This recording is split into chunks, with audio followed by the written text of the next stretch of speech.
เฮาเฮ็ดบุญด้วยความเป็นจริงนั่นเฮาเฮ็ดบุญให้เจ้าของซะก่อนคันมันเป็นไปตามคำสอนพระพุทธเจ้า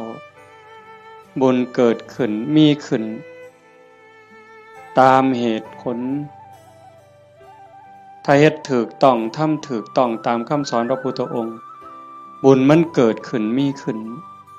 เฮาก็จังสิสามารถอุทิศไปถึงญาติที่ล่วงลับแม้แต่บางเทื่อเฮาอุทิศไปแล้วญาติผู้ล่วงลับก็บ่แน่ใจว่าสิได้นำเฮาหรือบ่ง่ายปานใดเด้เบิ่งดีๆโยมชีวิตเนี่ยเป็นของอัศจรรย์ชีวิตเป็นของมีค่าแต่ว่าเวลาของชีวิตมันน้อยเฮาอยู่ในโลกนี่สัวคู่สัวยามโลกบ่แม่นของเฮาเด้คันเฮาบ่เข้าใจในคำสอนของพระพุทธเจ้าบ่พิจารณาตามความเป็นจริงเฮาก็สิพากันหลงละเริงหลงในยศในตำแหน่ง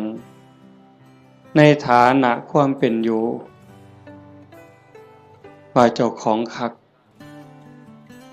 ว่าเจ้าของประเสริฐดีกว่าเขาคักกว่าเขาอันนี้คือความบ่ฮู้ดอกคนบ่ได้คิดว่าอยากเป็นแต่ว่ากิเลสตัณหาอวิชชามันตัวเฮาก็เลยหลงไปตามมันในเมื่อวันเวลาผ่านไปคือว่ามาว่างั้นน่ะความแก่ก็เพิ่มขึ้นความเฒ่าเพิ่มขึ้นโรคภัยไข้เจ็บก็ใกล้มื้อใกล้เว้นความตายก็ใกล้เข้ามาเฮามาอาศัยโลกสัวคู่สัวยามบ่แม่นบ่อยู่อันถาวรโลกเป็นหม่องมาเยี่ยมมาพักคันคนมีปัญญาก็สิรู้จักสร้างน้ำทำบุญเก็บเกี่ยวสัมภารธรรมเก็บกรรมบุญกุศลเพื่อนำพาดวงจิตดวงใจเจ้าของให้มันไปดีกว่าเก่าให้มันไปดีไปงามเพราะว่าถ้าตราบใดเฮายังบ่ทันถึงมรรคผลนิพพานการเวียนว่ายตายเกิดมีแน่นอนโยมจงมั่นใจเด้บาปมีจริงบุญมีจริงชาติหน้าชาติก่อนมีจริงนรกก็มีจริงสวรรค์มีจริงเฮ็ดดีก็ย่อมได้รับผลดีจริงเฮ็ดชั่วก็ย่อมได้รับผลชั่วจริงผู้ที่มีสัมมาทิฏฐิเบื้องต้นจังสี่ก็จังสิพยายามบ่ให้วันเวลาชีวิตผ่านไปโดยเปล่าประโยชน์พยายามสิเอากำไรให้มันเป็นชีวิตที่มีกำไรเฮามาเยี่ยมมายามมีวันเวลาที่อาศัยอยู่ในโลกนี้บ่โดนก็ถือเอาประโยชน์ให้ได้หลายที่สุดเพราะว่าเมื่อสิ้นลมหายใจปั๊บทุกอย่างคืนสู่ธรรมชาติบ่ได้หยังจากแนวนอกจากว่าโลกเป็นสถานที่ที่เฮามาเยี่ยมมาเยือนมาพักสัวข้าวในขณะเดียวกันชีวิตส่วนที่เป็นร่างกายเนี่ยก็บ่แม่นของเฮาอีกเป็นของยืมชีวิตเป็นของยืมเฮายืมมาจากธรรมชาติยืมจากดินจากน้ำจากลมจากไฟก่อกำเนิดเกิดมาเป็นร่างกายเมิดเวลาก็ต้องคืนให้เขาดินเอาคืนให้ดินน้ำคืนให้น้ำลมคืนให้ลมไฟคืนให้ไฟแต่ว่าชีวิตส่วนที่เป็นจิตใจจิตวิญญาณก็ต้องเดินทางต่อไปในวัฏสงสารไปไสล่ะบ่ฮู้ไปสู่อบายก็ได้นรกเปรตอสุรกายสัตว์เดรัจฉานผู้ที่สร้างบุญไว้บ่พอหรือว่ารักษาจิตไว้บ่ดีก็ย่อมลวงลงสู่อบาย แต่หากผู้ใดตั้งโตอยู่ในความบ่ประมาทคือญาติโยมทั้งหลายนี้เป็นผู้บ่ประมาทในความบ่เฒ่าบ่แก่บ่เจ็บบ่ไข้คิดว่ากูบ่ตายง่ายดอกเฮาบ่คิดบ่ประมาทในความบ่เฒ่าบ่แก่บ่เจ็บบ่ป่วยแล้วก็บ่ประมาทในวันเวลาของชีวิตมันสร้างบุญสร้างกุศลเชื่อว่าบุญกุศลนั่นเป็นที่พึ่งผู้ที่เดินทางสายศีลสายธรรมละบาปบำเพ็ญบุญมันคัดเกลาจิตใจขันมันต้องจากโลกนี้ไปต้องตายลงโอกาสสิไปสู่สุคติไปสู่สวรรค์ไปสู่พรหมมันก็มีสูงแม้นว่าสิกลับมาเกิดเป็นคนอีกถ้ามันบ่ทันถึงพระอริยเจ้าขั้นสูงสุดมันก็ต้องกลับมาในเมื่อดวงจิตดวงวิญญาณมันได้เก็บเกี่ยวเอาบุญกุศลเป็นสมบัติของดวงจิตไว้หลายพอสมควรหลังจากหมดเวลาบนสวรรค์บนพรหมกลับมาเกิดเป็นคนอีกเถื่อเป็นคนงามรูปร่างหน้าตาผิวพรรณฐานะความเป็นอยู่ก็ดีสติปัญญาเฉลียวฉลาดโรคภัยไข้เจ็บหน่อยอายุยืนอันนี้เป็นเรื่องของบุญบุญเป็นผู้จัดสรรเป็นผู้ดลบันดาลเป็นผู้กำกับบุญนั่นจึงเป็นที่เพิงเป็นมิตรสหายในทุกๆสถานทุกการทุกเวลาแต่ว่าบาปนั้นมันตรงกันข้ามเป็นสิ่งตามหลังตามพรานเป็นสิ่งที่ตามเผาล้นก่อให้เกิดความทุกข์ความเดือดร้อนคือผู้บ่ตั้งใจบ่เชื่อ สร้างบาปสร้างกรรมโดยกายวาจาใจความคิดก็บ่ถูกต้องคำเว้าก็บ่ถูกต้องการกระทำก็บ่ถูกต้องเฮ็ดอันใดก็หวังเอารัดเอาเปรียบผู้อื่นในชีวิตเป็นอยู่นี่ก็หาความสุขบ่พอมีความทุกข์อยู่เรื่อยมีความเดือดร้อนอยู่เรื่อยจากโลกนี้ไปก็ล่วงลงสู่อบายนรกเปรตอสุรกายสัตว์เดรัจฉานกลับมาเกิดเป็นคนอีกเถื่อทุกข์ลังเธอพิการตั้งแต่ในท้องตาบอดแน่หูหนวกแต่เกิดจังสิแข้งบ่ล่าขาบ่เกิงมือบ่ครบเป็นแนวใดโยมบ่าพิกลพิการทั้งร่างกายแล้วเกิดในตระกูลที่ยากจนขี้ร้ายพร้อมพิการพร้อมจนพร้อม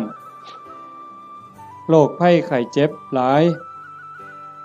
พ่อแต่แนวบ่ดีเดือดร้อนบ่จบบ่สิ้นอันนี้ก็คือบาปเป็นผู้กำกับบาปเป็นผู้แสดงเป็นผู้กำกับการแสดงแล้วก็ส่งผลก่อให้เกิดความทุกข์ความเดือดร้อนผู้บ่ประมาททั้งหลายก็จังพยายามขนขวายในการสร้างบุญแต่มาจังว่าอนุโมทนาสาธุกับญาติโยมโดยเฉพาะเจ้าภาพ จริงๆกับเจ้าภาพทุกคนเจ้าภาพทุกคนที่มาร่วมกันในมื้อนี้เฮาตั้งใจสิเฮ็ดบุญกุศลอุทิศไปถึงโยมพ่อใหญ่ตาโยมแม่ใหญ่พุทธอุทิศแปลว่าให้เฮ็ดบุญหวังสิส่งไปฮอดโยมแม่ใหญ่ตาโยมพ่อใหญ่พุทธบุญรัตน์อันนี้ก็คือเจตนาอันนี้คือความหวังตั้งใจของญาติโยมทุกคนแต่ว่ามันสิเป็นไปดังใจบ่อาตมาเว้าค้างไว้ตั้งแต่ตอนต้นๆลังเถื่อเฮาคิดจังหนึ่งคิดจากได้จังสี่แต่มันก็บ่แม่นคือใจเฮาคิดหมดคันคือใจเฮาคิดหมดเฮาก็คือสิเป็นเศรษฐีกันสู่คน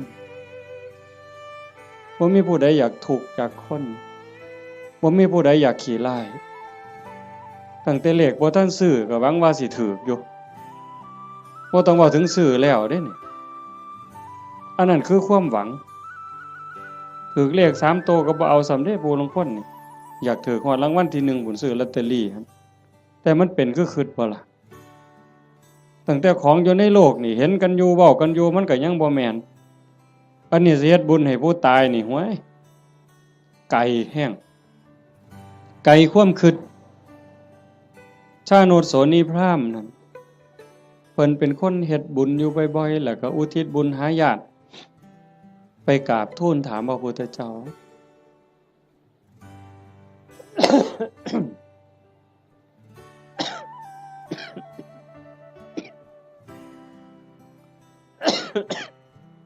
เพิ่นว่าเพิ่นเฮ็ดบุญดูๆเนี่ยอุทิศไปให้ญาติที่ล่วงลับไปญาติได้รับบ่พระพุทธองค์เพิ่นก็ว่ามันบ่แน่นอนดูก่อนพราหมณ์มันแล้วแต่ฐานะคำว่าแล้วแต่ฐานะคือผู้ที่จากไปนั่นเขาไปไสคันเขาไปตกนรกเขาก็บ่ได้รับผลบุญนี่ทันทีนรกเพิ่นบอกว่ามีอยู่457ขุม457ขุมบ่ได้บุญทันทีคันสิได้ก็ในเมื่อรับรู้รับทราบแล้วก็ยินดีอนุโมทนาสาธุนำสิ่งที่เฮาเฮ็ดเฮาทำเขาก็จังสิได้คันไปเกิดเป็นเปรตมี12ชนิดที่สิได้บุญฉับพลันทันทีก็มีอยู่ชนิดเดียวคือปรัตถตูปชีวีอีก11กลุ่ม11คณะสิได้บุญย้อนก็เมื่อเฮาเฮ็ดถูกต้องและอุทิศไปถึงฮู้เรื่องฮู้ราวอนุโมทนาสาธุนำจังสิได้อสุรกายคือกันสัตว์เดรัจฉานคือกันถ้าไปเกิดเป็นเทวดาเขาก็กินอาหารของเทวดากินบุญเก่าเป็นพรหมคือกันคันมาเกิดเป็นคนยิ่งบ่ฮู้เรื่องบ่ฮู้จักเขาก็สิได้นำเฮาจังได๋บัดนี้มันก็บ่ได้อันนี้คือฐานะของผู้ที่จากไปนั่นส่วนหนึ่ง2ผู้เฮ็ดบุญนี่เฮ็ดเป็นบ่เฮ็ดถูกตามคำสอนพระพุทธเจ้าบ่สมมุติว่าญาติเฮาที่ตายจากไปรอคอยส่วนบุญคอยอนุโมทนาเอาบุญนำเฮานี่แต่ว่าผู้เฮาเฮ็ดบุญนี่เฮ็ดเป็นบ่เฮ็ดถูกบ่เฮ็ดแม่นตามคำสอนพระพุทธเจ้าบ่คันบ่ได้เฮ็ดตามคำสอนพระพุทธเจ้าเฮ็ดบุญตามความคิดเฮ็ดบุญตามเขาว่าเฮ็ดบุญตามธรรมเนียมประเพณีมันก็บ่เป็นบุญผู้ทาคาถาเป่าทุกข์ก็ทุกข์อยู่ซ้ำนั้นจังซั่นการเฮ็ดบุญเนี่ยมันจะต้องศึกษาทำความเข้าใจแต่ว่าโยมทั้งหลายโดยเฉพาะผู้เป็นเจ้าภาพโยมแม่ออกสมบูรณ์หลายๆคนเนาะพ่อใหญ่อ่อนแม่ใหญ่สมศรีนางวิภารัตน์นายทวีศักดิ์พ่อใหญ่สังงานางโยมกาญจนาโยมศิริพรโยมกิตติโยมชูชาติโยมสมบูรณ์นายประจวบนางรัตมณีโยมชั่นชัยโยมดวงธิดาโยมพรณภาโยมไกรสอนโยมจันทิราอันนี้ก็ถือว่าเฮาเข้าใจพอสมควรคณะบ่เข้าใจในคำสอนพระพุทธเจ้าบ่ได้ฟังเรื่องบุญบ่ได้ยินเรื่องบุญจนเข้าใจแล้วเฮาก็จะเฮ็ดบุญจังซี่บ่ได้บ่เฮ็ดดอกต้องเฮ็ดอีกอย่างหนึ่งจังซั่นการเฮ็ดบุญมันเป็นการสร้างประโยชน์สูงสุดให้กับชีวิตตนเองในปัจจุบัน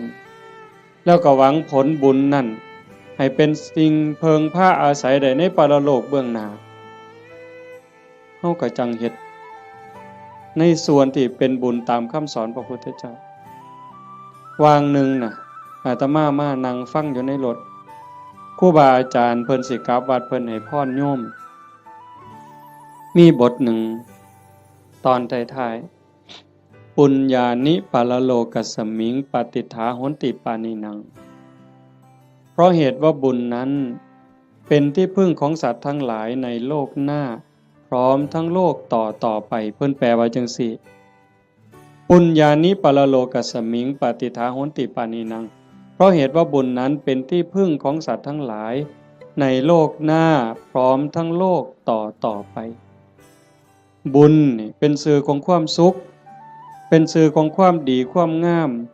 บุญนำมาซึ่งความสำเร็จนำมาซึ่งความเจริญเฮาได้ดังหวังตั้งใจนี่บุญเป็นผู้กำกับทั้งหมดบุญเป็นสื่อของความสุขความดีความงามนำมาซึ่งความสำเร็จบุญเป็นที่เพิงนอกจากบุญบ่มีอันใดเป็นที่เพิงอันถาวรได้โยมคิดเบิ่งดีๆเด้แม่นอยู่ดอกในขณะที่เป็นอยู่เฮาก็แสวงหาหมดนั่นล่ะเข้าของเงินทองชื่อเสียงอำนาจวาสนาบริวารญาติพี่น้องก็พอได้เพิงพาอาศัยกันในข้าวที่ยังอยู่แต่โยมพิจารณาเบิ่งดีบ่คนเฮาเพิงพาอาศัยกันได้จริงๆกันในข้าวที่มีศีลมีธรรมในใจเด้ในข้าวที่ทุกคนมีศีลมีธรรมเจือจานอยู่ในใจก็จังเพิงพาอาศัยกันได้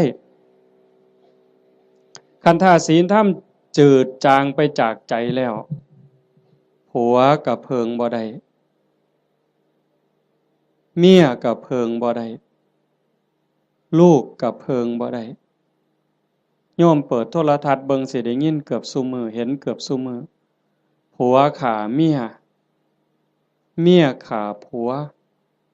พ่อแม่ฆ่าลูกลูกฆ่าพ่อแม่พี่น้องฆ่ากันหมู่ฆ่ากันผู้บางคนมีเงินหลายๆก็คิดว่าสิอยู่เย็นเป็นสุขบ่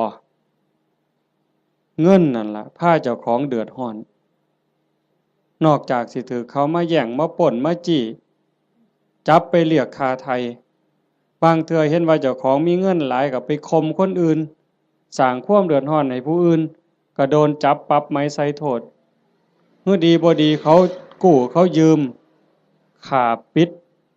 ปากค่าล้างหนี้ก็มีเห็นบ่ล่ะมันจังบ่แม่นที่เพิงอันแท้จริงแต่ที่เพิงอันแท้จริงคือบุญคือโยมนั่งฟังเทศน์ฟังธรรมอยู่นี่เฮาได้เกิดมาเป็นคนเนี่ยคันบุญบ่หลายมันสิได้เป็นคนบ่เจ้าว่านกหนูปูปีกงัวควายสร้างม้าสัตว์เดรัจฉานทั้งหมดคันจะเว้าไปไล่ไปทั้งหมดตั้งแต่สัตว์นรกกับเวจีจนถึงภวากพรหม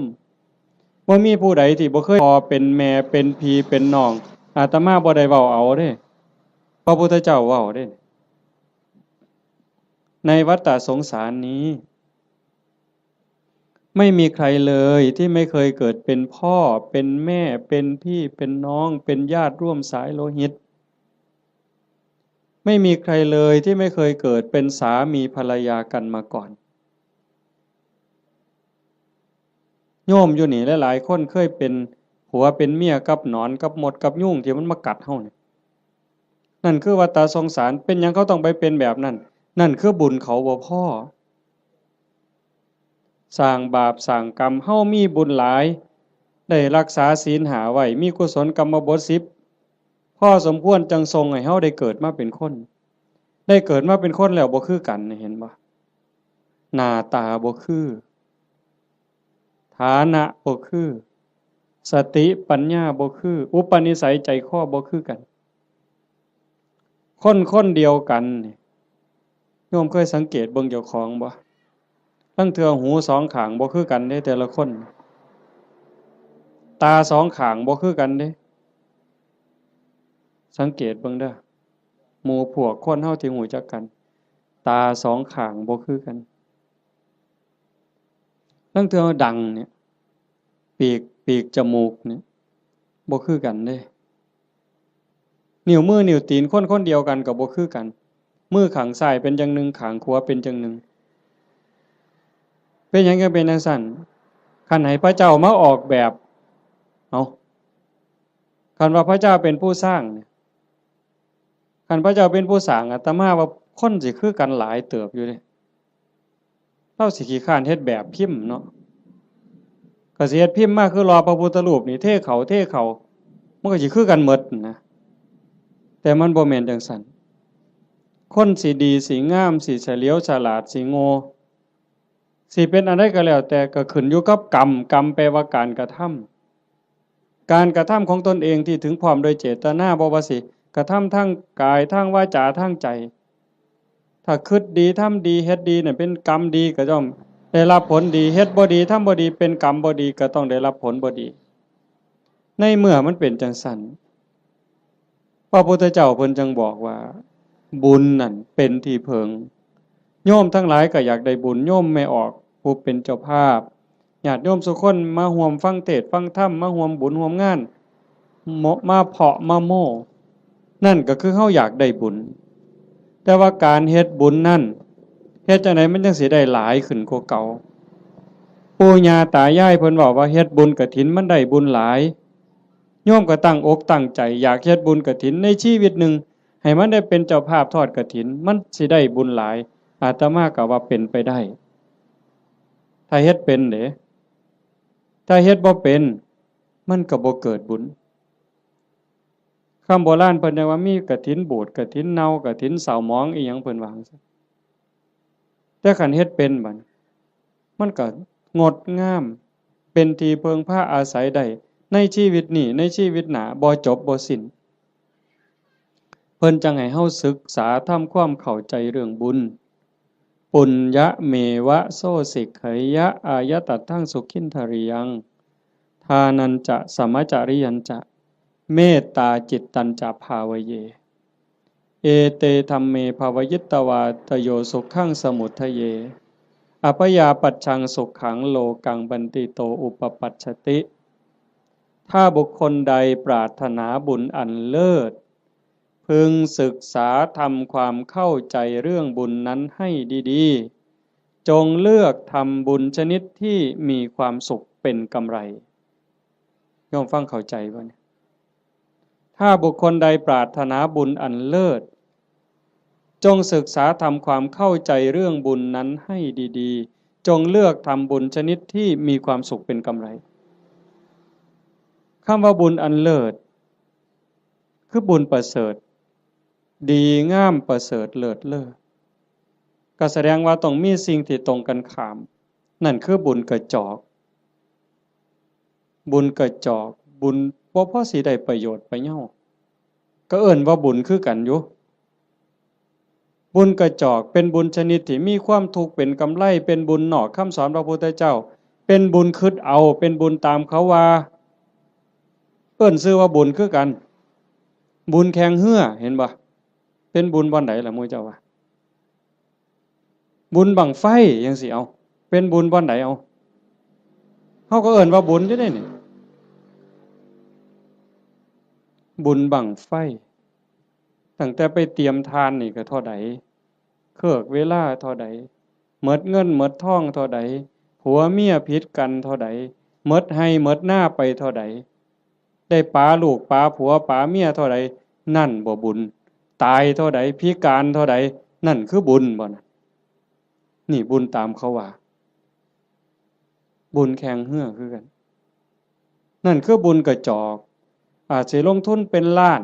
ผู้ว่าราชการจังหวัดมาเป็นประธานเปิดพุ่นได้เฮ็ดบักอย่างใหญ่นี่นั่นคันระดับจังหวัดก็ยังแต่คักหลายกว่าเก่าดีบ่ดีก็ฆ่ากันตายในงานนั้นอันนั้นคือบุญกระจอกอาจสิลงทุนเป็นร้อยล้านพันล้านก็ได้แต่บ่แม่นที่เพิงบ่ได้เป็นสมบัติของจิตของใจหยังเลยบุญตามเขาว่าบุญตามประเพณีอีกอย่างหนึ่งขันบุญในบ้านในชุมชนจังซี่แต่อาตมาเป็นเด็กน้อยคือบวชมาใหม่ๆก็ยังได้มีซุมื้อก็ยังเหลืออยู่แต่ก็น้อยลงในบางจุดพอเฮาเว้าดูชี้แจงดูอย่างว่าบ่มีเหล้าบ่มียาบ่เป็นบุญดอกบ่ฆ่าหมูบ่ฆ่างัวบ่ฆ่าควายสู้กันกินนี่บ่เป็นบุญดอกบ่มีหมอร้องหมอลำบ่แม่นบุญดอก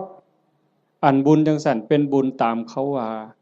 เป็นบุญกระจอกนอกพุทธศาสนาบุญชนิดนั้นมีความทุกข์เป็นกำไรมีความทุกข์เป็นกำไรมีความทุกข์เดือดร้อนตามมาบ่จบง่ายบ่สิ้นง่ายแถวตำบลดอนแลดเนี่ยอาตมาก็เชื่อว่าโยมเคยเห็นพี่กายอาตมาเทศน์ทั้งฟังนั่นอันนั้นเฮงแต่หมดหลายอยู่ด้วยกอตอง หมอลำครูหมู่ฮ้อข้าวต้มมวยแม่นบ่มื้องานจังซี่นี่หมอลำ300,000ก็ว่าเอาบุญบักคักเด้อเอาก็ได้ไปก็แล้วแต่ว่าบุญที่พระพุทธเจ้าสอนมันเป็นบุญชนิดที่มีความสุขเป็นกำไรอาจสิบ่ต้องลงทุนพอสลึงก็ได้บัดมันมีหยังแหน่บุญที่พระพุทธเจ้าสอนเป็นบุญในเขตพุทธศาสนาเป็นบุญสงบเย็นแล้วก็มีความสุขเป็นกำไรทานันจะ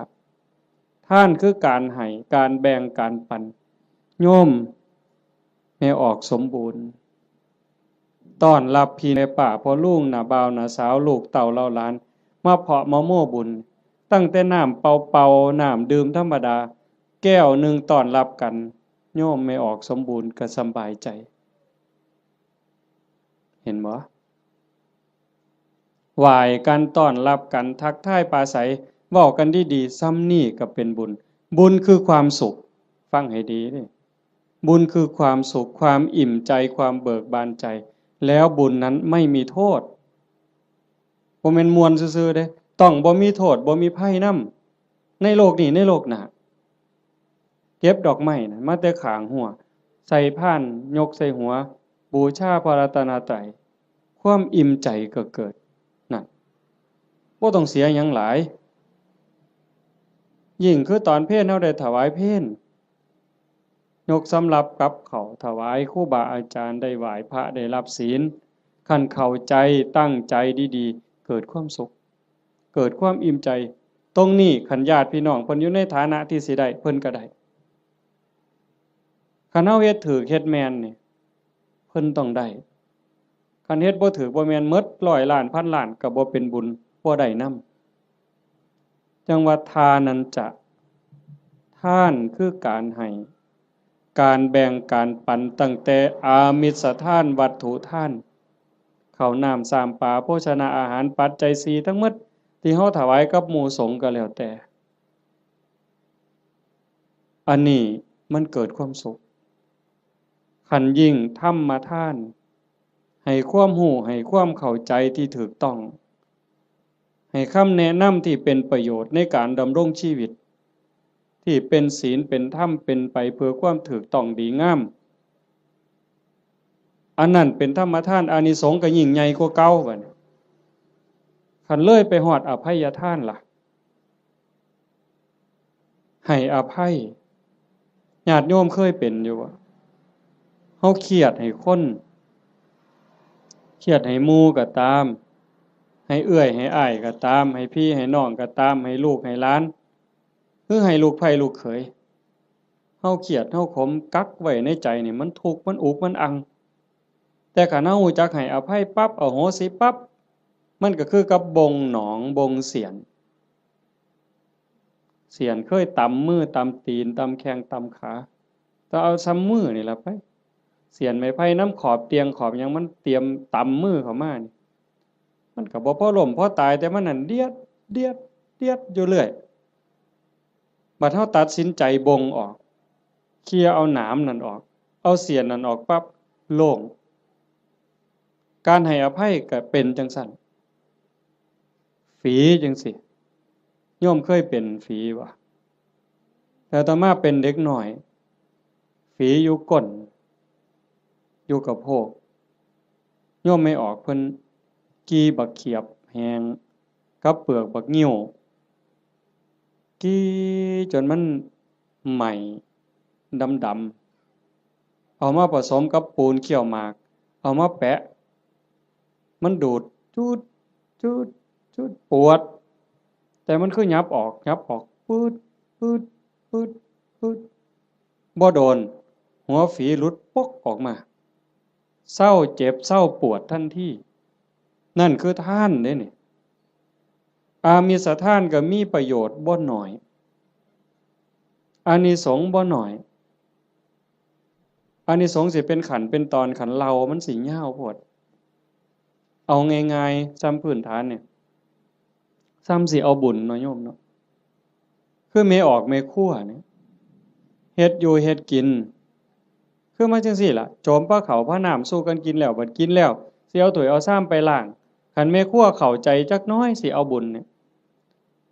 เศษอาหารนี่เคลียร์ลงขยะแล้วมีแต่คราบไขมันคราบน้ำแกงเอียงต่างๆที่มันติดอยู่กับถ้วยกับจานแม่ครัวเอาน้ำเทใส่แล้วก็มือลูบในแก้วในถ้วยในจานนั่นแล้วก็คิดในใจก่อนสิเทน้ำลงดินโอ้ยน้ำเศษอาหารรสชาติอาหารติดอยู่กับน้ำนี่เทลงไปในดินให้สัตว์อาศัยในดินมันได้กินเด้อพวกขี้ไก่ดักไก่เดือนไก่มันได้กินแล้วไก่มันอยู่ดีมีแห้งสุขกายสุขใจเด้อแล้วเทลงไปปุ๊บซ้ำนั่นพระพุทธเจ้าว่าเป็นบุญที่นับประมาณไม่ได้แค่นี้เด้อโยมเพราะท่านได้เป็นหยังย้อนได้นี่เป็นบุญหลายจนนับประมาณบ่ได้ซ้ำเฮานับบ่ได้แล้วว่าฝนตกเนี่ยมันจักเม็ดแม่น้ำมูลแม่น้ำโขงแม่น้ำเจ้าพระยาคือน้ำในทะเลนี่เฮานับบ่ได้ว่ามันจักซ่อนจักแก้วจักขวดจักลิตรจักแองจักโองเฮาบ่สามารถจะนับได้เพียงแค่เฮาเทน้ำล้างถ้วยล้างจานลงในดินแต่เจตนาให้พวกเชื้อโรคพวกขี้ไก่เดือนให้มันได้กินซ้ำนี่ก็บุญมหาศาลพระพุทธเจ้าเพิ่นก็ยังไล่ขึ้นมาจากสัตว์เดรัจฉาน100 เทื่อพันเทื่อก็บ่สู้ให้คนขี้เมาคนบ่มีศีลบ่มีธรรมตีหัวหมาด่าแม่คนคันให้พวกนี้เทื่อเดียวก็ได้หลายกว่าให้สัตว์เดรัจฉาน100 เทื่อพันเทื่อให้คนบ่มีศีลบ่มีธรรมจังซั่น100 เทื่อพันเทื่อก็บ่ได้บุญหลายเท่าให้โยมผู้มีศีล5 เทื่อเดียวเพราะว่าคนมีศีลมีธรรมมันสิเฮ็ดโลกนี่สงบร่มเย็นแล้วก็เป็นประโยชน์นำกันอีกให้คนผู้มีศีล500 เทื่อพันเทื่อก็บ่ได้บุญหลายเท่าให้ผู้มีศีล8พ่อใหญ่แม่ใหญ่เฮาไปจำศีลอยู่วัดในมื้อวันพระวันศีลหรือมีงานปฏิบัติธรรมไปนุ่งขาวห่มขาวนั่นแหละเป็นเนื้อหน้าบุญผู้ศีล5บริสุทธิ์100 เทื่อพันเทื่อก็บ่ได้บุญหลายเท่าให้ผู้มีศีล8เทื่อเดียวให้ผู้มีศีล8 100 เทื่อพันเทื่อก็บ่ได้บุญหลายเท่ากับให้เน้นน้อยผู้เดียวได้บัดนี้เน้นน้อยศีล10เด้ให้เน้นน้อยศีล10 100 เทื่อพันเทื่อก็บ่ได้บุญหลายเท่ากับให้พระภิกษุศีล227เทื่อเดียวให้ผู้พระภิกษุเนี่ยศีล227 100 เทื่อพันเทื่อก็บ่เกิดบุญหลายเท่ากับให้นักบวชนอกศาสนาที่เขาฝึกฝนอบรมบ่มจิตบ่มใจจนคมราคะความรู้สึกระหว่างเพศขาดสะบั้นลงแล้วไล่ขึ้นมาอีกเป็นเก่าชั้น10ชั้นบนบ่ไล่ดอกจนฮอดพระพุทธเจ้าจนฮอดสงฆ์ที่มีพระพุทธเจ้าเป็นประธานอานิสงส์ก็หลายขึ้นให้กับคณะสงฆ์ที่มีพระพุทธเจ้าเป็นประธาน100 เทื่อพันเทื่อก็บ่ได้บุญหลายเท่ากับสร้างวิหารกันแดดกันฝนกันลมสร้างวิหาร100 หลังพันหลังก็บ่ได้บุญหลายเท่ากับให้ธรรมะเห็นบ่บัดนี้ตัวนี้บ่เสียหยังแล้วเด้บัดบ่สู้ให้ธรรมะเป็นทานให้ความรู้ให้ความเข้าใจอย่างว่าให้ธรรมะเป็นทานก็ได้บุญได้กุศลมาอยู่ได้บุญได้เกิดความร่ำรวยได้เกิดความงามความดีแต่ว่าบางเทื่อมันก็ยังแบกศาลานั่นกูก็สร้างกุฏินี่ก็สร้างโบสถ์ก็สร้างกฐินก็เฮ็ดซุปีคันบ่มีกูนี่บ่ว่าทีเดียวเลยบัดนี้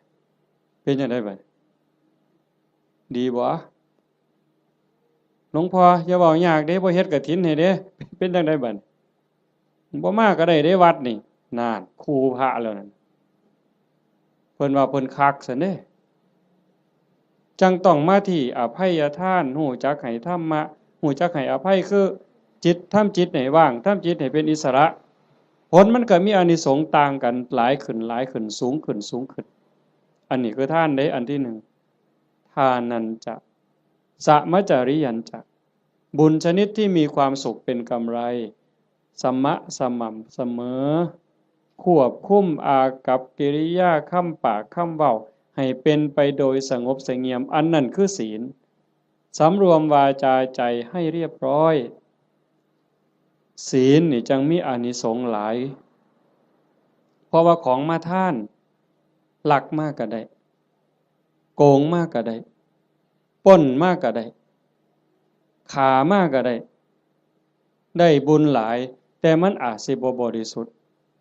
เห็นบ่ศีลมันเป็นอุบายออกจากการเบียดเบียนตนเองก็บ่เดือดร้อนคันมีศีลเด้คนอื่นก็บ่เดือดร้อนเป็นหยังโยมก็เข้าใจอยู่ศีลข้อที่หนึ่งเจตนาเป็นเครื่องงดเว้นจากการทำสัตว์ที่มีชีวิตให้ตกร่วงบ่เว้าถึงขาเลยแม้แต่เบียดเบียนเขาหักแข้งหักขาหักปีกเขาก็บ่เฮ็ด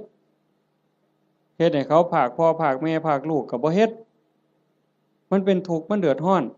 คันเฮามีศีลข้อที่หนึ่งโลกทั้งใบก็สงบบ่มีผู้ใดย้านไผสิทำอันตรายสองทรัพย์ที่ดินที่ดอนเงินทองแก้วแหวนของผู้ใดผู้ใดก็หักของผู้ใดก็แพงเขาก็คือเฮาเฮาก็คือเขาชีวิตและทรัพย์สินกันเว้าข้อที่หนึ่งอีกจักหน่อยเนี่ยร่างกายอย่าว่าแต่มาเข็นมาขาเถาะทุบตีก็บ่เอาไปเอามานี่ไม่ออกพอออกเคยเป็นบ่หมอสิฉีดยาป้องกันโรคป้องกันภัยเขาสิฉีดวัคซีนบ่ให้เฮาเจ็บเฮาป่วยบางเทื่อก็เจ็บบ่ให้เขาฉีดตั้งแต่ไปโรงเรียนนี่ครับว่าหมอสิฉีดยามื้ออื่นนี่โอ้ยข่อยไข้ลดแล้วข่อยบ่ไปแล้วเห็นบ่นั่นคือชีวิตเขาก็คือเฮาคือเขาทรัพย์สินสมบัติคือกันข้อ3ลูกหลานผัวเมียพี่สาวพี่ชายน้องสาวน้องชายผู้ใดก็คือกันผู้ใดก็ฮักผู้ใดก็หวงญาติพี่น้องของเจ้าของสามีภรรยาลูกหลานเจ้าของคันเฮาเห็นอกเห็นใจกันจังซี่คันบ่ได้แต่งการแต่งงานบ่แม่นว่าเฮาฟังคือตื้นๆเข้าใจกันเพิ่นๆว่าศีลข้อที่3นี่ไม่ให้ล่วงเกินสามีภรรยาคนอื่นจริงๆบ่แม่นแต่ผัวเขาเมียเขาเด้ลูกหลานพี่สาวพี่ชายน้องสาวน้องชายคันบ่ทันได้เข้าพิธีแต่งงานสมรสพ่อแม่เขาบ่ทันอนุญาตเฮาไปล่วงเกินเขาก็ผิดศีลข้อนี้หมดข้อ2เจตนาเป็นเครื่องงดเว้นจากการถือเอาสิ่งของที่เจ้าของเขาไม่ได้ให้สิยักยอกสิปล้นเอาลักเอาว่าห้ามลักเดี๋ยวปล้นเอาซะดอกจังซี่ว่าก็บ่แม่น4เจตนาเป็นเครื่องงดเว้นจากการพูดเท็จเฮาก็บ่อยากให้ไผตัวเฮาบ่อยากให้ผู้ใดมาเว้าให้เฮาผิดอกผิดใจบริวารหรือว่าองค์ประกอบที่จะเฮ็ดให้มันผิดให้มันเศร้าหมองนี่นอกจากโกหกแล้วก็ยังมีเว้าส่อเสียดยุยงให้แตกร้าวสามัคคียุให้ผู้นั้นผิดกับผู้นี้เว้าเพ้อเจ้อไร้สาระหาแก่นสารบ่ได้เว้าคำหยาบคำห้ายคำด่าที่ฟังแล้วเฮ็ดให้ทุกข์ใจเจ็บใจอันนี้ก็ต้องงดเว้นอันนี้เป็นศีลเนี่ยเจตนาเป็นเครื่องงดเว้นจากการดื่มเสพเครื่องดองของเมาเฮาก็สิคิดว่าแต่บ่กินเหล้าอย่างเดียวบ่ให้กินเหล้ายาม่าสูบได้บ่กัญชาเฮโรอีนได้บ่จริงๆเพิ่นมีทั้งสุราทั้งเมลัยทั้งของเมาต่างๆคันเฮาไปเสพไปสูบทั้งอมทั้งดมทั้งเคี้ยวเฮ็ดให้ขาดสติสัมปชัญญะบางเทื่อเป็นบ้าอย่างมันคลั่งยาบ้าจับแม่เจ้าของปาดคอพ่อเจ้าของปาดคอมันดีบ่นใดบัดคันเฮาเฮ็ดได้จังซี่มันก็เป็นเครื่องคุ้มครองบ่เบียดเบียนตนเองบ่เบียดเบียนผู้อื่นความเดือดร้อนก็บ่ต้องเกิดขึ้นในโลกในสังคม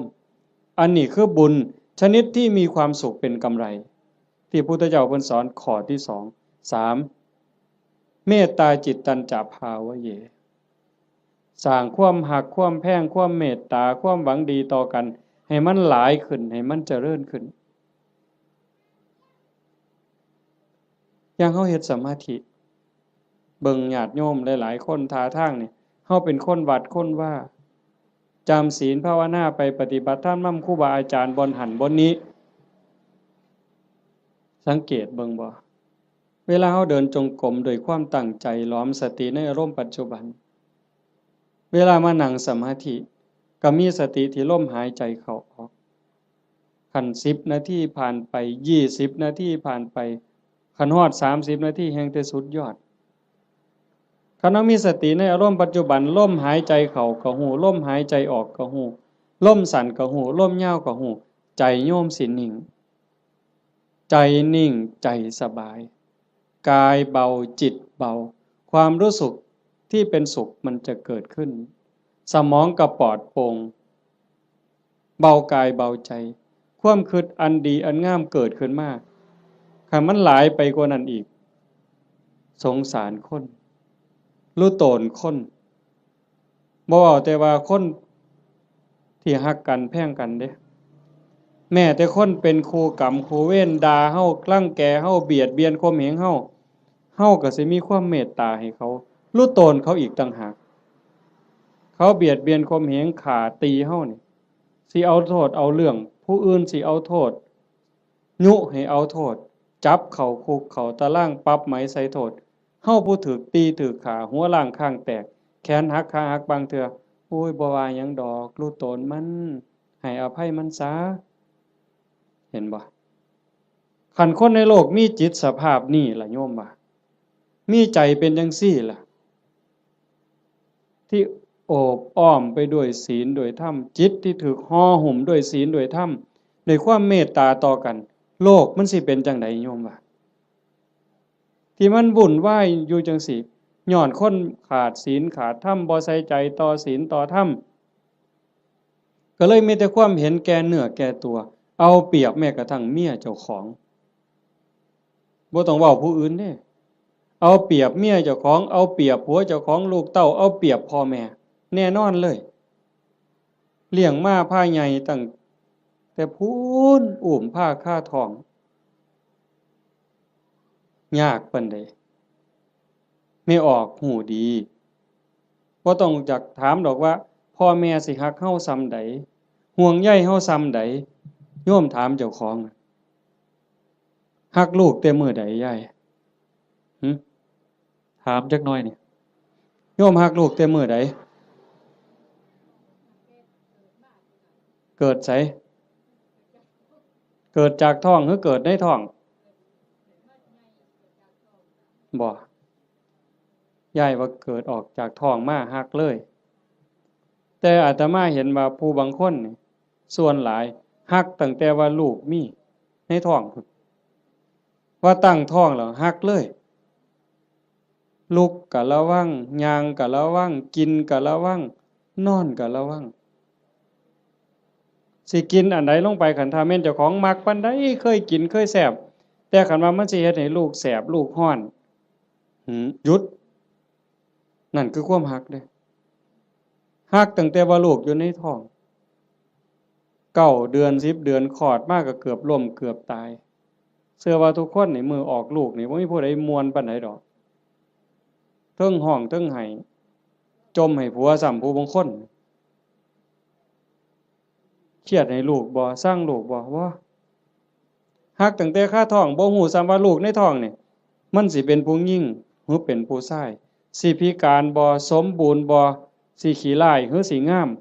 สิเกิดมาทำร้ายเจ้าของบ่สิเป็นคนดีหรือเป็นคนชั่วบ่เกี่ยวกันบ่สนใจเลยฮักอย่างเดียวบัดลูกเกิดมาแล้วเลี้ยงมาลำบากปานใดหมดข้าวจักเหล้าตัวสิใหญ่แต่ละคนหมดเสื้อผ้าจักผืนหมดเงินจักแสนแต่งการแต่งงานให้แล้วบ่เฮ็ดเฮือนเฮ็ดซ่านให้อีกแล้วบ่มีทางออกลูกมาก็มาให้แม่เลี้ยงพ่อเลี้ยงคือเก่าพูดไปหาซื้อขนมกินอยู่กรุงเทพเอาหลานมาให้ยายเลี้ยงแทนที่สิได้ลงวัดลงว่าจังหันจังเพี้ยนบ่ฆ่าหลานยายบางคนก็พะโล้เด้เอาแต่หลานมาอ้างยากแทนที่สิได้เข้าวัดเข้าว่าเตรียมตัวตายเอาบุญให้หลายๆบ่เอาหลานมาอ้างขี้คร้านไปวัดเงินเดือน500ก็ซื้อขนมจนเกลี้ยงบ่ได้ว่าเลี้ยงหลานใหญ่แล้วก็สิไข่ดอกเพิ่นหลานใหญ่มันละออกเลนมาอีกตายเจ้าเสร็จอีกคือเก่าไปบ่รอดเพิ่นว่าเฮ็ดจังได๋บัดนี้สิมาวัดตอนมาอยู่ข้างกำแพงบ่เมื่อเลยมาเทื่อเดียวอยู่เลยเด้อบัดนี้บ่แม่นแนวซั่นบ่เห็นบ่คั คันเฮาได้พิจารณาอีหลีอีหลอนี่จากทานมาสู่ศีลมาสู่ภาวนาความเมตตาหวังดีต่อกันมันสิเกิดจริงๆการสร้างบุญการเฮ็ดบุญมันมีรายละเอียดหลายโยมตั้งแต่การให้ทานซื่อๆเนี่ยทานอย่างเดียวนี่น้ำขวดเดียวข้าวปั้นเดียวผักเส้นเดียวก็ตามบุญต่างกันอยู่ที่เจตนา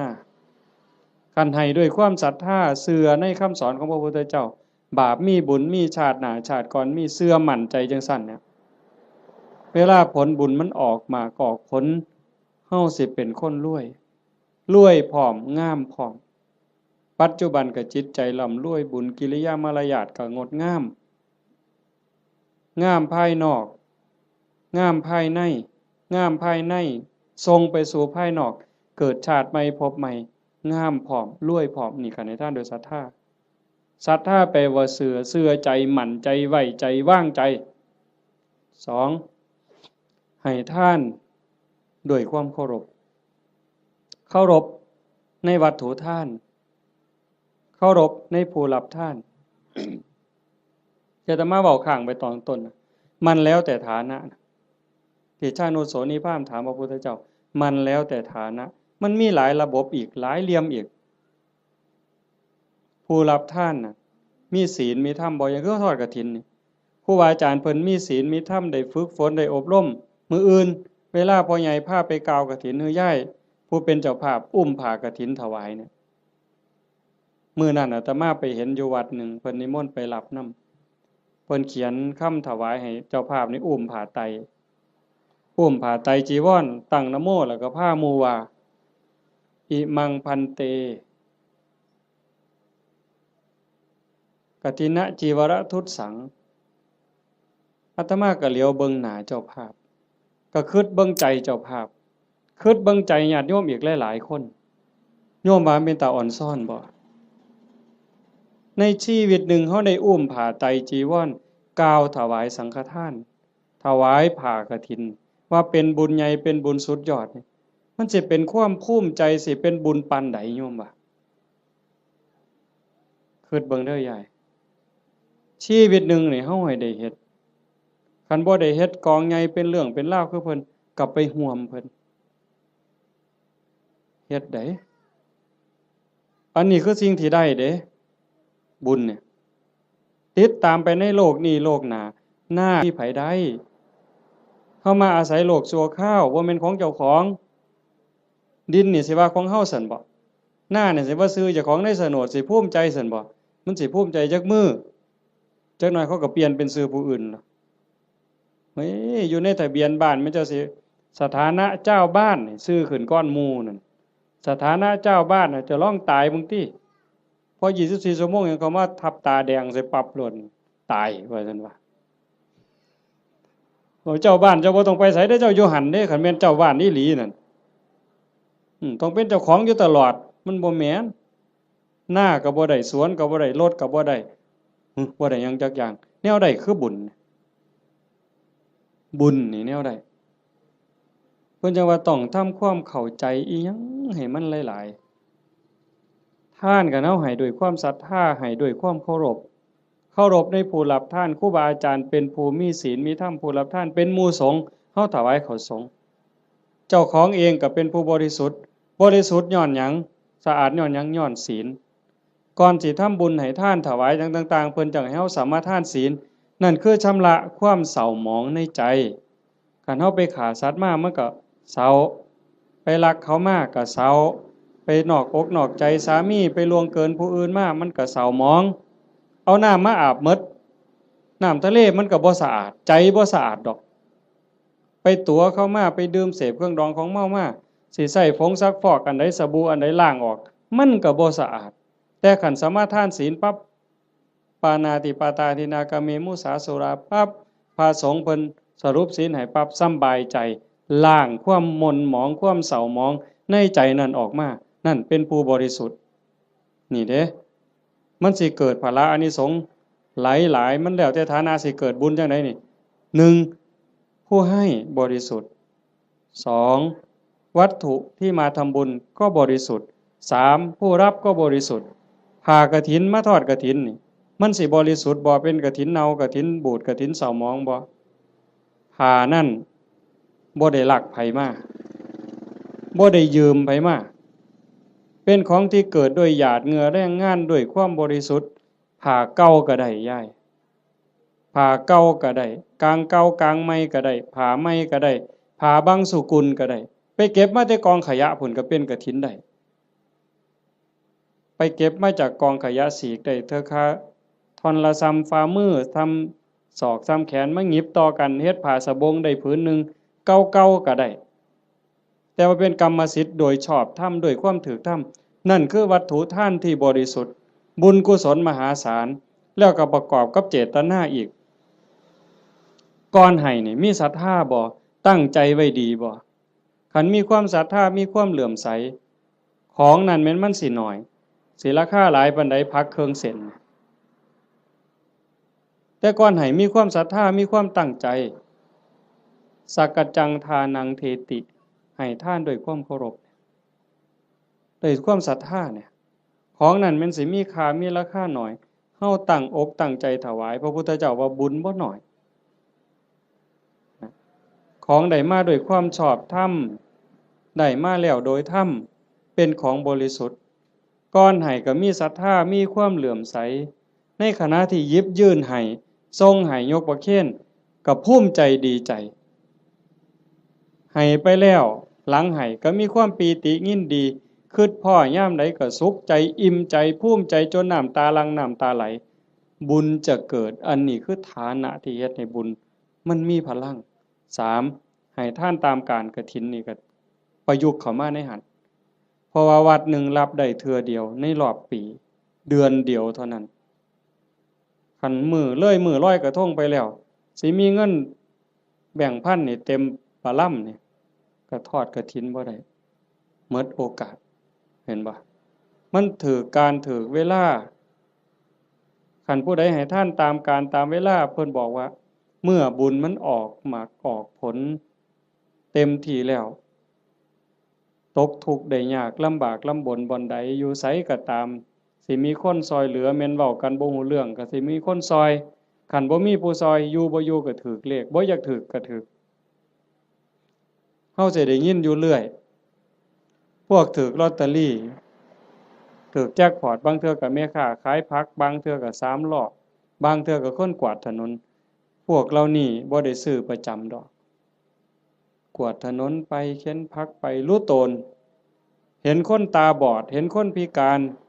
ที่มาขายลอตเตอรี่เฮามีใจรู้ตนนี่คนทุกข์นี่จะรู้ตนกันบางเทื่อก็บ่อยากได้บ่อยากซื้อแต่ว่าเพราะอยากอุดหนุนเขาหยิบให้แน่บ่เบิ่งฮอดตัวเลขซื้อมาแล้วก็ใส่กระเป๋าไว้บ่หัวซ่าเลขออกไว้แล้ว2 มื้อ3 มื้อจังมาคิดพ้อตรวจเบิ่งก่อนหน้านั่งว่างๆตรวจเบิ่งถูกซ้ำนี่เป็นผลบุญจากการให้ท่านตามการตามสมัยคือกฐินจังซี่อันนึงคนตกรถตกเรือบ่มีค่ารถจังซี่ลูกกำพร้าคนด้อยโอกาสจังซี่คนถูกไฟไหม้บ้านน้ำท่วมหน้าหนาวบ่มีเสื้อผ้าห่มเฮาซอยเหลือในข้าวที่คนอื่นเดือดร้อนนี่มันเป็นการละท่านผลบุญเกิดเฮาสิได้มีคนซอยเหลือท่านการท่านเวลาการให้ท่านโดยจิตโดยความเคารพที่ว่ามาวังหันข้อที่2ขามมานิดนึงเคารพในผู้รับทานเคารพในวัตถุทานผลบุญเกิดสิได้ลูกดีผัวดีเมียดีข้าทาสบริวารสิเป็นคนซื่อสัตย์ไว้ใจได้วางใจได้มีอานิสงส์หมดเด้4กฐินนี่ก็เข้ามาในนี่อีกทานด้วยจิตหวังอนุเคราะห์ตามธรรมดางานกฐินมันสิเป็นเรื่องของพระเรื่องกฐินเป็นเรื่องของพระบ่เกี่ยวกับโยมออกพรรษามามื้อวันแฮม1ค่ำเดือน11จนฮอดวันเพ็ญเดือน12ระยะเวลา1เดือนนี่ภาษาธรรมเพิ่นสิเอิ้นว่าจีวรการเวลาแห่งการแสวงหาผ้าออกพรรษาปั๊บเพิ่นก็สิแยกย้ายกันไปเพราะว่าผ้าสมัยเก่ามันบ่ได้ดีคือซุมื้อผ้ามันเปื่อยเป็นฝ่ายอีโป้แม่นบ่พ่อใหญ่อาตมาก็ได้ใช้อยู่ย้อนหลังไป40กว่าปีหั่นฝ่ายตำเอาเองมันบ่ได้เหนียวบ่ได้หมั่นปานนี้ มายิ่งสมัยก่อน 2,600 กว่าปีโยมว่ามันสิปานไหนไปเก็บมาจากกองขยะผ้าห่อศพจังสิผ้าเปื้อนประจำเดือนไม่ออกก็ไปถิ่มจังสิผ้าไปฉีกก็มาต้มน้ำเลือดน้ำเหลืองออกซักน้ำออกมาเย็บเป็นผืนแต่บัดมื้อนี้ย่ายผู้เป็นเจ้าภาพพร้อมลูกพร้อมหลานเขียนหนังสือว่าสั่นก็ถือพานดอกไม้ไปกราบหลวงพ่อเจ้าอาวาสหลวงปู่หลวงตาครูบาอาจารย์บ่ต้องลำบากเด้อบ่ต้องกังวลเด้อเรื่องกฐินปีนี้ข้าน้อยสิพาลูกพาหลานพาพี่พาน้องเฮ็ดถวายดอกเด้อให้ครูบาอาจารย์สบายใจได้ศึกษาธรรมะปฏิบัติธรรมะมาบอกมาสอนพวกผู้ค้านี่คือการให้ท่านด้วยจิตหวังอนุเคราะห์นั่งเมื่อให้ท่านด้วยจิตหวังอนุเคราะห์จังสี่ผลบุญมันเกิดในเมื่อผลบุญเกิดขึ้นมาปั๊บเพิ่นบอกว่าเฮาสิได้ใส่ได้สอยแต่สิ่งดีสิ่งงามของเหลือเลือกเขาก็เป็นของดีเขาเลือกไปหมดแล้วเหลือไว้อันเดียวเฮาเอามาใส่ก็สิเป็นของดีมีคุณภาพมีความคงทนอันนี้บุญได้เป็นผู้เอาให้บ่มีพระเจ้าทั้งใดโดนบันดาลบ่มีพระพรหมทั้งใดลิขิตแต่ว่าผลบุญผลกรรมของแต่ละคนที่ตนเองสร้างตนเองเฮ็ดมันสิส่งผลเองนี่ให้ท่านโดยจิตหวังอนุเคราะห์กฐินก็ในหันจังว่ามันเป็นบุญหลายให้ท่านโดยการบ่เบียดเบียนตนเองบ่เบียดเบียนผู้อื่นก็คือในงานนี่บ่เห็นเหล้าเฮาบ่เบียดเบียนเขาโดยเอาเหล้ามาเกลือเขามันดีซั่นบ่คันด้วยความเข้าใจด้วยความมักก็สิว่ามันดีแต่เว้าด้วยความเป็นจริงโยมก็คิดเบิ่งบัดคันว่ามันดีเลี้ยงเหล้ามันดีนี่ลูกเฮาน้อยๆเอาเหล้ากอกมันเบิ่งสมมุติไปเล่นในบ้านผู้เฒ่าจับเอาเหล้ากอกหลานเฮานี่ยายสิว่าจังได๋ยามผัวเมาเหล้านี่สำบายใจบ่ไปนั่งกินอยู่นั่นก็เคิกเวลาเฮ็ดหน้าแล้วอันนั้นบ่ทันเมาได้แต่นั่งกินอยู่นั่นก็บ่แห้งแล้วเธอเมาล้มป่องงองนอนคาบหญ้าหมาเลียปากอยู่หั่นบัดลูกก็อยากอายคนเมียก็อยากอายคนเคิกเวียกไปอีกเป็นมื้อดีบ่ดีทะเลาะวิวาทตีกันหัวล้างข้างแตกขึ้นโรงขึ้นศาลอีกหวยแขนหักขาขาดพิกลพิการลูกกำพร้าเต็มบ้านเต็มเมืองนี่ย้อนเหล้ายังสิว่าดีอยู่อำเภอรัตนะนี่บ่ปานใดดอกเนาะไก่สุรินทร์จักหน่อยคนสุรินทร์ไม่กินสุรายังว่าหมาสุรินทร์เสยอยู่เว้ยแต่ว่าซุมื้อมันเปลี่ยนแล้วเนาะไปอยู่ศรีสะเกษแทนแล้วบัดนี้อันนั้นก็บ่ยอมแพ้คือกันในทางนั้นก็ได้แต่ว่าเฮานี่มันพัฒนามาแล้วโยมเห็นบ่มันบ่ดีเฮาก็จังทำบุญโดยการบ่เบียดเบียนคันเฮาทำบุญด้วยการไม่เบียดเบียนนี่พระพุทธเจ้าเพิ่นบอกว่าเมื่ออานิสงส์เกิดผลบุญมันทรงเต็มที่เฮามีดินมีดอนมีไหมีหน้าเฮือนซ่านบ้านซองทรัพย์สินสมบัติโจรลักบ่ได้ไฟบ่ไหม้ของเฮาลมบ่พัดของเฮาให้เสียหายเห็นบ่เพิ่นจังว่าเฮ็ดบุญกฐินมันได้บุญหลายมันก็แม่นกันเฮ็ดเป็นบ่เป็นก็จอดคือกันลงทุนเป็นแสนเป็นล้านก็ลองเบิ่งที่ล่ะกันเฮ็ดแบบว่าน่ะนี่ขาหมูขางัวสั้นขาสังลางไว้นี่ผู้ใดมาก็ปาดก้อยซกเล็กอยู่กับนี่รถเอาลองเบิ่งเราก็เอารถมาจอดไว้นี่อยากกินเท่าใดก็กินนี่มันจะบ่ตีกันหัวล้างข้างแตกอยู่นี่เจ้าภาพสิไปอยู่ไสล่ะเจ้าว่ากินบ่อิ่มด่าเจ้าภาพอีกเมามาหากใส่เจ้าภาพเสร็จอีกลองเบิ่งเป็นบุญบ่ใดบัดนี้บ่มีแต่ว่าคันแนวนี้แม่ป้าพ่อลุงแม่ใหญ่จักมาแต่ไสนี่มานั่งฟังเทศน์ฟังธรรมนำกันด้วยความสงบงามอันนี้มันเกิดบุญมื้อนี้จะเว้าเรื่องกฐินจักนิดนึงแต่ว่ามันจะได้บุญหลายแนวใดเขาเบิ่งเอาแต่ซ้ำสายตาเฮาเห็นคันเป็นบุญอย่างอื่นบุญแจกข้าวบุญอัฏฐาซื่อๆโยมก็บ่เฮ็ดคักปานนี้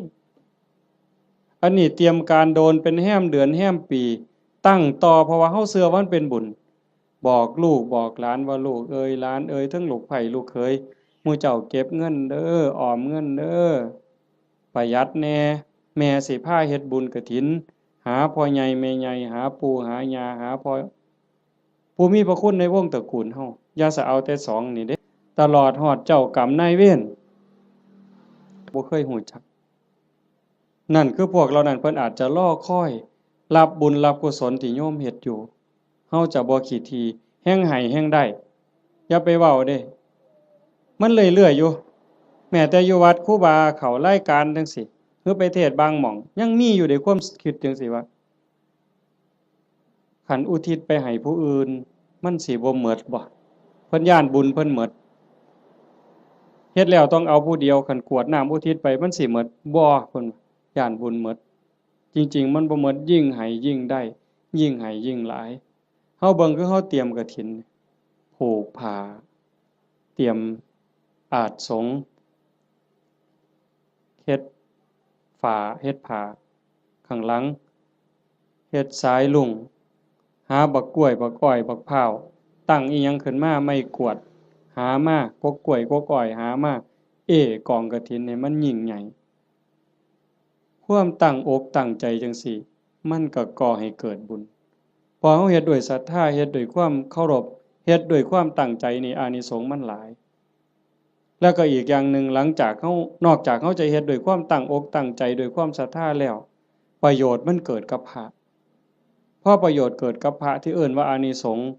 เกิดกับพระแล้วมันก็ยังย้อนมาใส่โยมแม้แต่เฮาบ่เฮ็ดจังซี่อ่าอานิสงส์ที่มันเกิดจากการเป็นคนดีมีศีลมีธรรมที่เฮาเฮ็ดอยู่ประจำพระพุทธองค์เพิ่นก็บอกว่ามันมีอยู่4อย่างอันนั้นคือสากลสิใส่บาตรหน้าบ้านหน้าเรือนซอยเหลืองานสาธารณะจังซี่งานวัดงานโรงเรียนงานตำรวจงานอนามัยเฮาไปซอยด้วยความตั้งใจด้วยความจริงใจเพิ่นว่า1ชื่อเสียงอันดีฟุ้งกระจรไปไกลก็แม่นอีหลีคันโยมเป็นคนดีมีจิตใจเอื้อเฟื้อต่อโลกต่อสังคม1ชื่อเสียงอันดีฟุ้งกระจรไปไกล2คนดีย่อมคบหาดีดูดดีชั่วดูดชั่วพวกเล่นไพ่อันซุ่มไปวัดปฏิบัติธรรมนั่งสมาธิอันนี้ก็บ่ได้ยากคือกันไปแล้วบ่เฒ่าพร้อมแล้วบ่โทรศัพท์ถ้าค่อยได้เด้อไปโลดเห็นบ่อันนี้คือกันอานิสงส์ของคนเฮ็ดคุณงามความดีชื่อเสียงอันดีฟุ้งกระจรไปไกล2คนดีย่อมคบหา3เป็นที่รักของมนุษย์และเทวดามนุษย์คือผู้มีใจสูงใจดีใจงามมีศีล5เต็มเปี่ยมมีกุศลกรรมบท10หวังดีต่อพี่ต่อน้องนั่นคือมนุษย์เป็นมนุษย์คนแล้วก็เทวดาคนมีหิริมีโอตตัปปะนอกจากมีศีลแล้วมีธรรมแล้วก็ยังอายซัวกลัวบาปเข้ามากำกับในใจอีกนั่นเป็นมนุษย์เทโวเทวดาคนยังเป็นนี่แหละแล้วเทวดาที่เฮาบ่เห็นโตเพิ่นก็ย่อมคุ้มครองรักษาคนเฮ็ดบุญคนสร้างบุญเป็นหยังเพราะว่าคนดีคนเฮ็ดบุญคนสร้างบุญนี่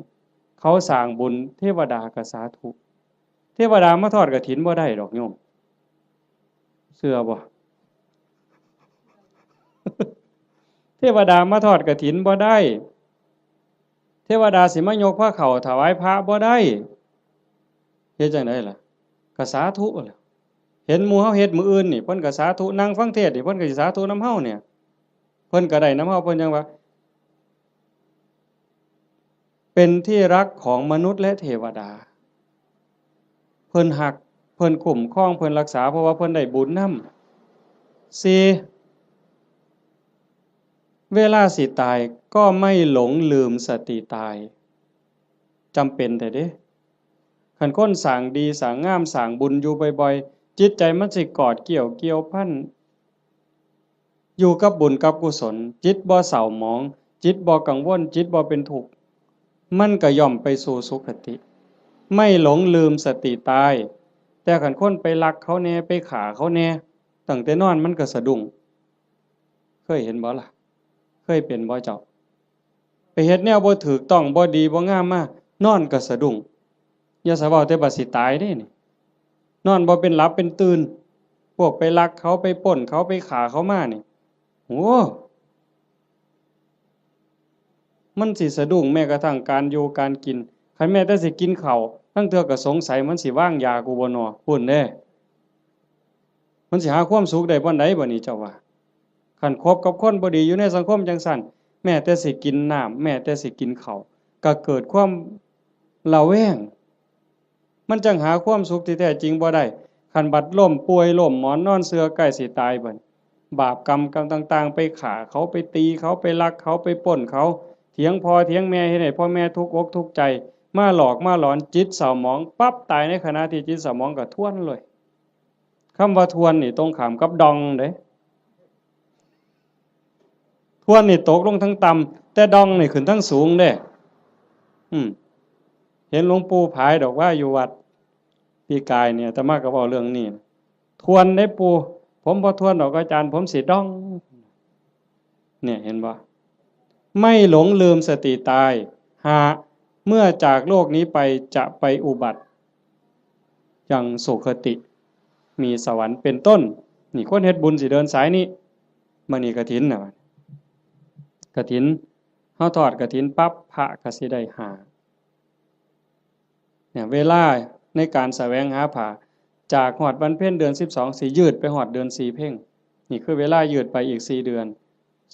2พระสิเก็บผ้าไว้ได้ตามต้องการปกติพระสิมีผ้าแค่3ผืนเพิ่นเอิ้นว่าผ้าไตรเฮาก็เว้าอยู่ซุมื้อละผ้าไตรบางบ้านก็ผ้าไตรบางบ้านก็ผ้าไกแล้วแต่สิว่านี่คือบ่ฮู้จักจริงๆผ้าไตรไตรนี่แปลว่า3ผ้า3ผืนสบง1จีวร1สังฆาติ1นี่คือผ้าอธิษฐานคันมีเกินนั่นเอาผ้าจีวรหามาได้อีกผืนนึงเอาไว้เสยนี่คันครบ10มื้อบ่สละให้เณรบ่สละให้พระภิกษุรูปใดรูปหนึ่งบ่สละให้สงฆ์เป็นนิสสักขิยปาจิตตีผ้าผืนนั้นใส่บ่ได้ไปแตะไปต้องไปสู้นไปใส่บาปทุกเที่ยวเป็นบาปเป็นโทษเป็นอาบัติเมื่อโยมทอดกฐินแล้วอย่าว่าแต่4ผืนเลยเอาไว้เต็มเฮือนนี่ก็บ่เป็นหยังเอาไว้เต็มเดินวัดก็บ่ผิดนี่คืออานิสงส์ที่พระได้เก็บผ้าไว้ได้ตามต้องการ3เมื่อจากอาวาสสิไปไสก็ตามไม่จำเป็นต้องเอาผ้าไปครบสำรับบางหันว่ามีเกิน3บ่ได้มื้อนี้ขาด3บ่ได้บัดนี้ข้อที่3เพิ่นเอิ้นว่าปราศจากจีวรสมมุติว่ามันบ่ทันได้ออกพรรษาบ่ทันได้รับอานิสงส์พรรษาอานิสงส์กฐินอาตมาอยู่วัดเคยมันเป็นวัดป่าเนาะกุฏิอยู่ไกลๆจังซี่ยามมื้อแลงนุ่งผ้าสบงสงน้ำมาตากไว้อยู่กุฏิบัดยามมื้อเช้ามาทำวัดอยู่ศาลามาอยู่พี่อยู่ศาลาจนแจ้งผ้าสบงผืนนั้นไปใส่อีกบ่ได้มันเป็นผ้าขาดราตรีเพิ่นเอิ้นว่าเป็นนิสสักขิยปาจิตตีผ้าสบงผืนนั้นต้องสละให้สามเณรต้องสละให้พระรูปหนึ่งหรือสละให้สงฆ์คันบ่สละไปแตะไปใส่ไปจับไปต้องขึ้นมาปั๊บต้องนิสสักขิยปาจิตตีเป็นบาปทุกเที่ยวโยมแต่ในเมื่อโยมทอดกฐินแล้วปั๊บได้รับอานิสงส์อย่าสว่าแต่อยู่ในวัดเอาผ้าอานิสงส์ที่โยมทอดกฐินมันคุ้มครอง4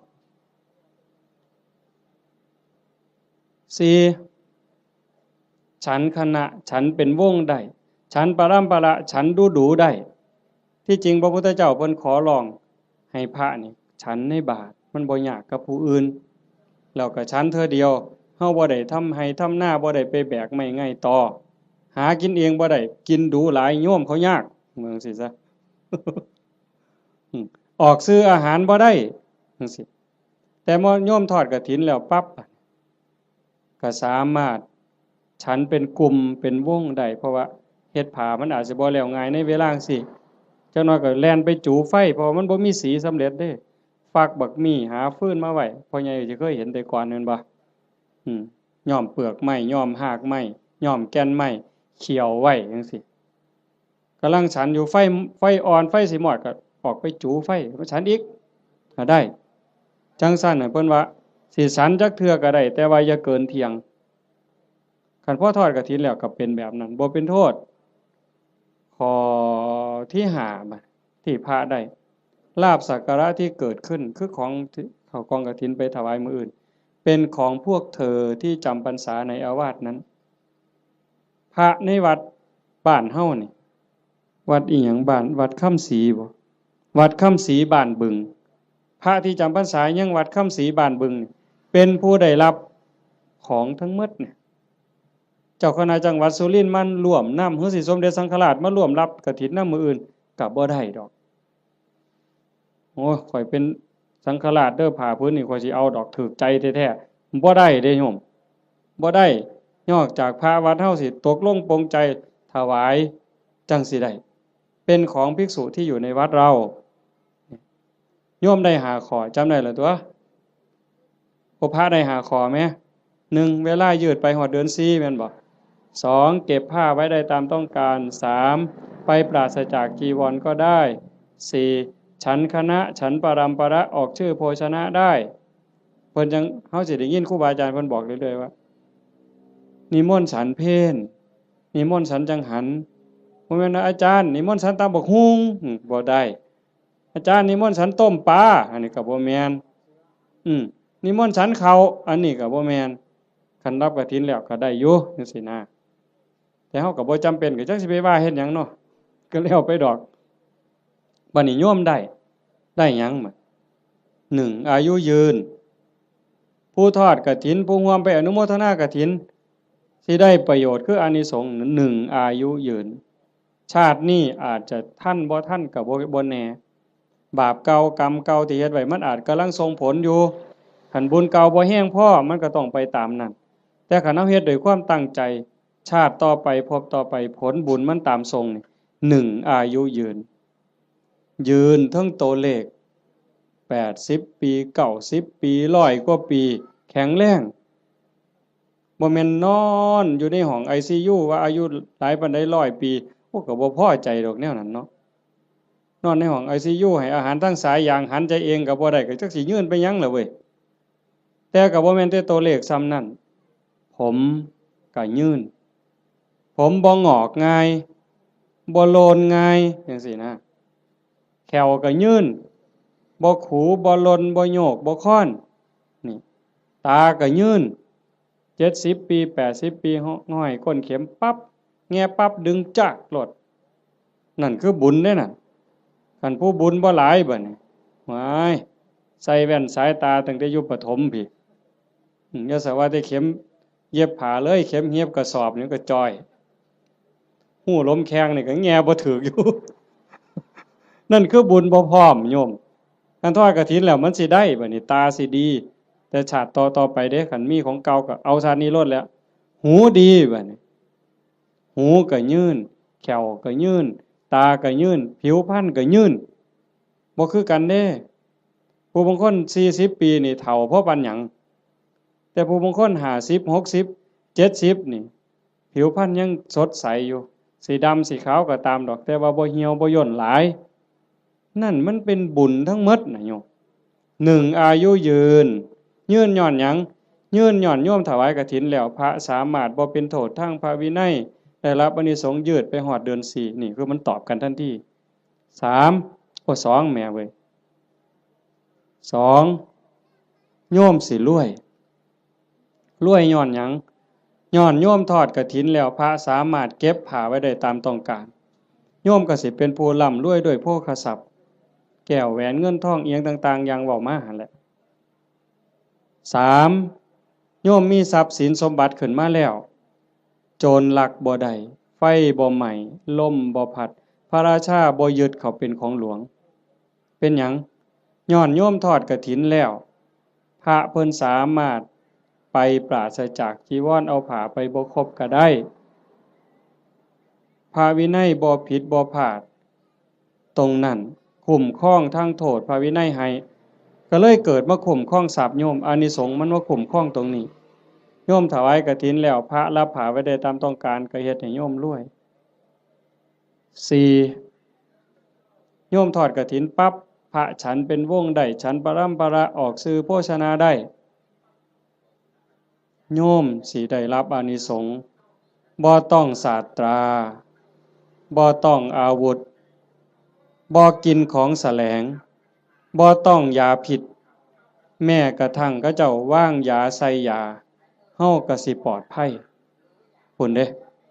บ่ผิดกระบูนเป็นโรคภัยเจ็บไข้ได้ป่วยสิบ่เป็นกินของแสลงบ่ผิดโรค จากอาหารการกินเหล่านั้นอันนี้คืออานิสงส์จากการได้ทอดกฐินข้อที่สี่ข้อที่ห้าคันเฮาเกิดมาเป็นผู้หญิงชาติต่อไปพบต่อไปสิงามหน้าตาดีผิวพรรณดีสุยิ่งข้อที่ห้านี่อานิสงส์ข้อที่ห้าสิงามคันเกิดเป็นผู้ชายชาติใดชาติหนึ่งคันได้เกิดพร้อมพระพุทธเจ้าสมัยที่มีพระพุทธเจ้ายังทรงมีพระชนมายุอยู่สิได้ฟังธรรมต่อเบื้องพระพักตร์ฟังเทศน์ที่พระพุทธเจ้าเทศน์ให้ฟังแล้วสิได้บรรลุธรรมแล้วขอบวชพระพุทธเจ้าบวชให้พระพุทธเจ้าเป็นอุปัชฌาย์คันบอกภาษาเฮาเอหิภิกขุอุปสัมปทานั่นคืออานิสงส์จากการทอดกฐินมันบ่น้อยเด้โยมจังซั่นจังพากันตั้งอกตั้งใจเด้อลูกเต้าเล่าหลานก็ตามเด็กเล็กเด็กน้อยก็ตามโยมไม่ออกผู้เป็นเจ้าภาพหลักตุ่มพี่ตุ่มน้องถือว่าเป็นประมุขเป็นประธานเป็นหัวหน้าเทวดาให้เฮ็ดใจให้ม่วนๆบ่ได้เฮ็ดดูปานใดดอกปีนี้อาตมาก็จะเฮ็ดอยู่หายใจเจ้าของในจากนี้ไปให้มันงามๆไผสิว่าจังได๋ก็สร้างสิเกิดอิหยังขึ้นก็ให้ใจเฮาสงบให้ใจเฮางามเพื่อมันสิเป็นแรงเกื้อหนุนส่งจิตวิญญาณเฮาให้ไปที่ดีที่งามไปสู่ที่ชอบที่สุขตินอกจากนั้นเฮาก็มีความหมายหมั่นปั้นมือว่าสิอุทิศบุญกุศลให้บุคคลผู้มีพระคุณเป็นพ่อเป็นแม่ปู่ย่าตายายผู้มีพระคุณทั้งหลายที่เฮาฮักเฮาแพงตลอดถึงเจ้ากรรมนายเวรที่ว่าไปว่าหั่นว่าได้เฉพาะปรัตถโตปชีวีอันนั้นคือได้ทันทีแต่นอกจากนั้นสิเป็นสัตว์นรกก็ตามเป็นเปรต11จางนั่นชนิดนั้นก็ตาม